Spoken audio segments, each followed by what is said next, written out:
जल के मरने के कई दिनों बाद मानव सभ्यता लगभग खत्म हो चुकी है। अब वे एक विलुप्त प्रजाति मानी जाती है और अभी पृथ्वी पर वानरों का ही राज है। अलग अलग जगह वानरों ने अपने अलग अलग कबीले बसाए हैं। ऐसे ही वानरों का एक कबीला होता है जिसे हम ईगल कबीला कहते हैं, यानी कि चील कबीला। वे लोग एक उत्सव मनाते हैं जिससे युवाओं को चील के घोंसले में से अंडे लाने पड़ते थे, लेकिन अगर घोंसले में 3 अंडे हो तो वे सिर्फ 2 ही अंडे उठा सकते थे और एक चील के लिए रख देते। उन अंडों को लाकर चील के बच्चे को बड़ा करते थे और उन्हें शिकार के लिए तैयार करते थे, क्योंकि यह चील बड़े होकर अपने मालिकों के खाने के लिए मछली लाया करती थी। इसी कबीला का एक वानर नोआ अपने दोस्त अनाया और अपनी प्रेमिका सुना के साथ चील के अंडे लेने जंगल में जाते हैं। जंगल में उन्हें एक घोंसला मिलता है, लेकिन घोंसले में उन्हें 3 ही अंडे मिलते हैं, लेकिन वह सिर्फ 2 ही अंडे उठा सकते थे। तो एक अंडा अनाया और दूसरा सुना को लेने देता है और खुद सामने वाली पहाड़ी की सबसे ऊंची चोटी पर पहुंचकर चील के हमले से बाल बाल बचता हुआ एक अंडा को हासिल कर लेता है। अब वो अंडे लेकर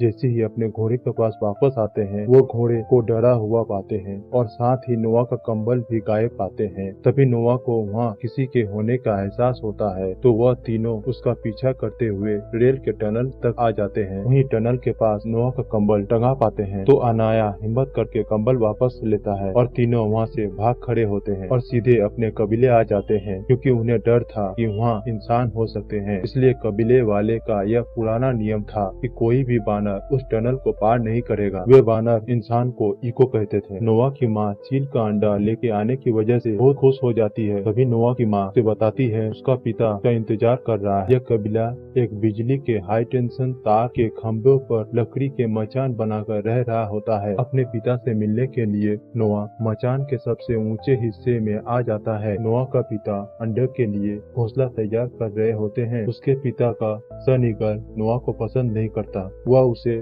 चोंच मारकर उड़ जाता है। तभी नोआ के कंबल से इंसानी खून का गंध आती है, तो नोआ के पिता नोआ से पूछता है, क्या तुमने टनल पार किया था? तो नोआ उन्हें यकीन दिलाता है कि उसने टनल पार नहीं किया है। फिर नोआ के पिता अपने बड़े बेटे को कंबल देकर उससे उस पर लगे इंसानी खून वाले का पता लगाकर उसे अपने कबीले से दूर भगाने के लिए कहता है। फिर बाद में नोआ के पिता उसके पीछे सन ईगल भेजता है। फिर रात में उसके मछली के गोदाम में नोआ को कुछ आहट सुनाई देता है, तो वह गोदाम के अंदर जाता है। उसको वहाँ छिपी बैठी एक इंसानी लड़की दिखाई देती है, तो वह नोआ को देखते ही डर जाती है और उसे धक्का मारकर जंगल की तरफ भाग जाती है। उसके धक्के से नोआ का अंडा टूट जाता है, तो वो अनाया और सुना से कहता है, मुझे सुबह होने से पहले एक और अंडा ढूंढ कर लाना होगा। फिर वह अपने घोड़े को लेकर जंगल में चला जाता है। उसे रास्ते में बिजली कड़कने के साथ कुछ वानर की आवाज सुनाई देती है, तो नोआ उस जगह जाकर देखता है। वहाँ पर कुछ वानर मास्क और कवच पहने मरे पड़े हैं। तभी घायल पड़ा उसका भाई उसके पास आकर कहता है, ऐसे और भी मास्क पहने वानर आ रहे हैं। यह बोलकर उसका भाई दम तोड़ देता है। किसी ने उसके पीठ पर चाकू घोंप दिया था। तभी वहाँ और भी वानर आने से पहले नोआ पास की झाड़ी में छिप जाता है। वानरों का कमांडर सिल्वा अपने वानरों को मरा देख भड़क जाता है। तभी उनको इंसानी खून लगा कंबल मिल जाता है। असल में वानरों का कमांडर इसी लड़की का पीछा कर रहे थे जिसका खून कंबल पर लगा है। वहीं सिल्वा को नोआ का घोड़ा दिख जाता है, तो सिल्वा करंट पैदा करने वाली छड़ी से घोड़े को करंट देकर उसका पीछा करते हैं ताकि उसके कबीले का पता लगा सके। घोड़े का पीछा करते हुए कमांडर ईगल कबीला पहुंच जाता है। वहाँ वे पूरे कबीले को आग लगाकर सबको बंदी बनाने लगता है। नोआ अपने पिता को बचाने के लिए जलती हुई मचान पर ही चढ़ जाता है, तो कमांडर सिल्वा उसे चढ़ते देख लेता है। नोआ पिता के साथ मिलकर सभी ईगल को खोलकर आजाद कर देता है, लेकिन लाख कोशिश करने पर भी कमांडर सिल्वा से अपने पिता को बचा नहीं पाता। उल्टा सिल्वा उसे मचान से बाहर फेंक देता है, तो नोआ एक तार पकड़कर लटक जाता है। तो सिल्वा अपनी करंट वाली छड़ी से तार में करंट दौड़ाने से पहले कहता है,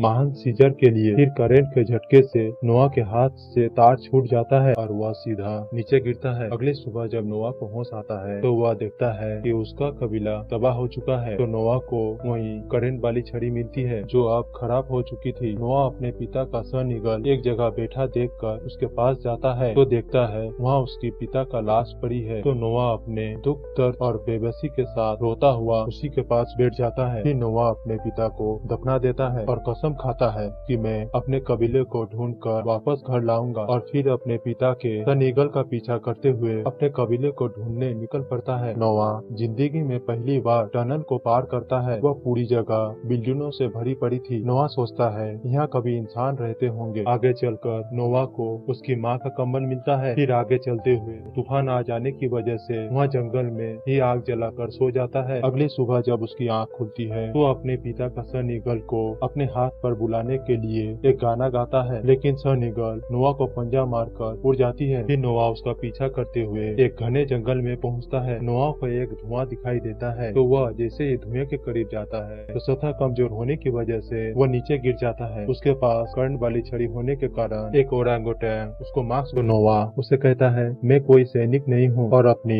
सारी सच्चाई उसे बता देता है। उसका सच जानकर ओरांगुटान अपना नाम राका बताता है और ये भी कहता है उन्होंने ही मेरे कबीले को तबाह किया है और ये चीता मेरे आखिरी साथी की है। अब बस मैं ही बचा हूँ। राका के गले में सीजर का लॉकेट होता है। फिर नोवा को उसके द्वारा बचा कर रखी किताबों को दिखाकर कहता है इन सिंबलों का कुछ मतलब है और हमारे महान सीजर इसको पढ़ना जानते थे। सीजर का नाम सुनते ही नोवा गुस्से से भड़क जाता है। वह कहता है जिन वानरों ने मेरे कबीले पर हमला किया था वह सीजर का नाम लेकर ही तबाही मचा रहे थे। नोवा राका से पूछता है यह सीजर कौन है तो राका उसको बताता है उन शैतानों ने सीजर की मूल शिक्षाओं को बदल कर उसका गलत रूप सबको सामने रखा है। सीजर हमारे महान पूर्वज थे। उन्होंने हमें वानर होने का महत्व बताया। उन्होंने कहा था वानर साथ तो मजबूत हाथ और एक वानर दूसरे वानर को कभी नहीं मारते और मैं आज तक उन्हीं के नियम को मानता आया हूँ। पर राका ये भी मानता था कि वानर शुरू से ही इंसान से बुद्धिमान हुआ करते थे। तभी राका को पता चलता है कि एक इंसानी लड़की नोवा का पीछा करते हुए यहाँ तक आ गई है तो नोवा उस लड़की को डराकर भगा देता है। फिर राका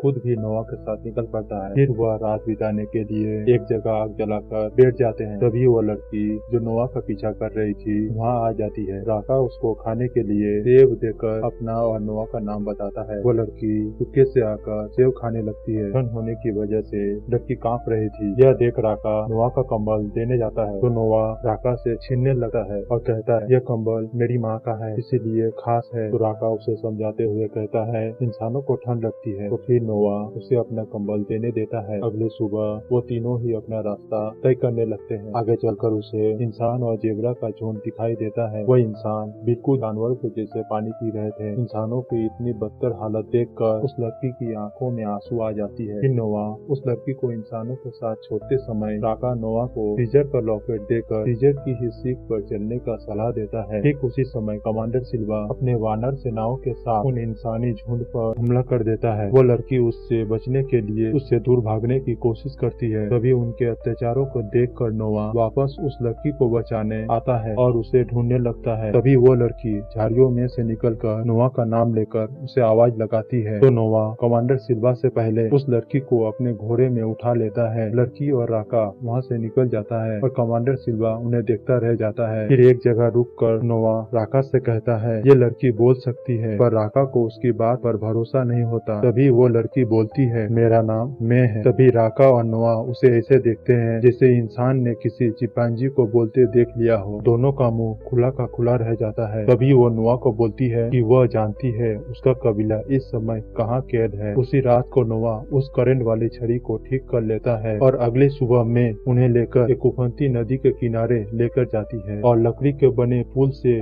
उसे पार करने लगती है। लेकिन तभी कमांडर सिल्वा अपने सैनिकों के साथ आकर उसको उसी पुल में ही घेर लेता है। उसके साथ हाथापाई में वो लड़की पानी में गिर जाती है, लेकिन वो लड़की जाल को पकड़ लेती है। तभी राका उसे बचाने के लिए खुद नदी में उतर जाता है और बहाव में फंस जाता है। तभी वह नोवा से कहता है साथ रहोगे तो जीतोगे। उसी समय कमांडर सिल्वा उसके जाल के रस्सी को काट देता है और राका बहता हुआ नदी के उफान में समा जाता है। सिल्वा नोवा को पकड़कर समुद्र तट पर एक जहाज पर ले जाता है। वहाँ नोवा को वानरों के कबीले के पास छोड़ दिया जाता है। वहाँ नोवा देखता है इंसानों द्वारा बनाए गए बंकर जो परमाणु हमले से बचने के लिए था। उसके दरवाजे पर वानर बारूद लगा रहे होते हैं। साथ ही समुद्र का पानी अंदर न आए उसके लिए बेड़ा भी बांध रहे होते हैं। तभी नोवा को वहाँ सोना मिल जाता है। फिर वह अपने माँ से भी मिलता है। दोनों रोते हुए एक दूसरे के गले लग जाते हैं। वहीं दूसरी तरफ मे को के जैसे बोलने वाले एक आदमी जिसका नाम ट्रोबन होता है उसके कमरे में भेज भेज देते हैं। उसने ही करंट वाली छड़ी बनाई थी। ट्रोबन हर रोज